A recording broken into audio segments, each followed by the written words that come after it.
Russian president to Turkish ambassador. Tell your dictator president he can go to hell along with his Derka Derka terrorists. What's going on, guys? MaKaElectric. It's Friday the 6th of November 2015. You know, this will be a video response to my last video, the Operation Blackjack. That was the whole false flag aspect of what be coming. This, World War III, just as serious. I'll put that first link, though, if you have not seen that video. Check this out. The Moscow Times reports the Russian President Putin broke the accepted diplomatic protocols and has personally summoned the Turkish ambassador to Moscow and warned him that the Russian Federation shall sever diplomatic relations immediately unless Turkish president stops supporting Derka Derka in Syria, where Russia holds its navy base, his last navy base in the Mediterranean Sea. I'll put a link to this. Now, this is from August 3rd, 2015, so we're talking a few weeks back, but while it may have seemed like hot air at the time, it definitely doesn't seem that way now. I'll put a video. The Next News Network did a great video on this, 5 minutes long. Check it out. He goes over all of this in detail. That's from mid-October. Now, are we on the brink of World War III? In all the years I've been making these videos and watching world events and covering this stuff, there's never been tension in the world like there is now. You know, we were called all kinds of names back in the day, fearmongers, all this stuff. But look what you have before you, folks. Let me give you this. InfoWars. If you don't like this source, find another source. It's out there. U.S. prepares war against Syria, against Russia and Syria battlefield. Check out this write-up from InfoWars. It's not fear-mongering. Look at this. U.S. brings dogfighters to counter Russians over Syria. Dogfighters F-15Cs, which I believe carry an air-to-air payload. Who the hell are we going to be shooting down, I wonder? Put a link to that. Maybe this. Russian fighter jets intercept Israeli fighters in southern Syria.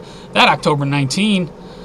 We got Russian ships near data cables are too close for U.S. comfort.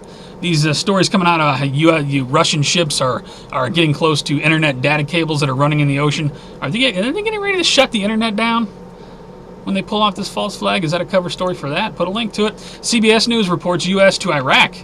U.S. to Iraq. Pay attention. If Russia helps you fight the Derka Derka, we can't. Well, why can't we? You know, if we're truly fighting the Derka Derka. No, we're trying to remove Assad from power. It has nothing to do with the Derka Derka. In fact, it was the United States that created the Derka Derka. That's why the United States is getting all mad now, because Russia is bombing Derka Derka targets inside Syria, which are actually CIA stations. We Are Change puts this out. U.S. keeps arming the Derka Derka, so Iraq sides with Russia. Pivotal moments. Indeed. Put a link to this article here. Pivotal moments. Check this out. Russia has deployed missile defense systems to Syria.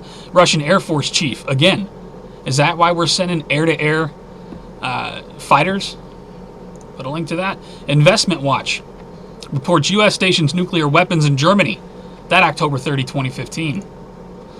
3, we got the whole China aspect of this. Did you know that 3 Chinese warships are docked in Florida? I'll put a link to this. Mayport, for the first time, 3 Chinese ships visiting. For the first time. This came out on November 3rd. Thank you to F-Town for that link. Meanwhile, Chinese submarine tracked U.S. aircraft carrier off Japan, November 5, 2015.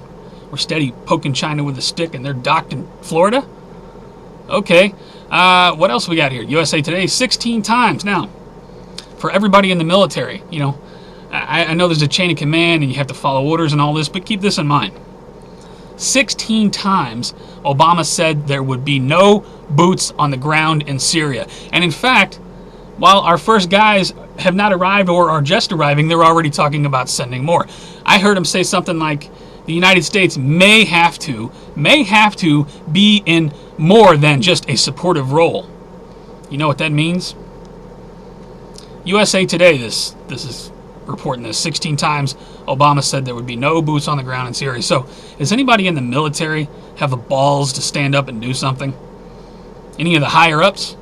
Probably not, because let me remind you, this is the most alarming aspect of this whole thing. How many high-ups in the military have been replaced because of various scandals and whatnots? Are these commanders that wouldn't go along with the program? Many of them nuclear commanders. Let me give you this. Blaze sources. This is the Blaze. Obama purging military commanders. This is from October 23rd, 2013. This goes in to talk about, and that was just in 2013, how many top-ranking military people have been caught up in scandals or replaced for one reason or another.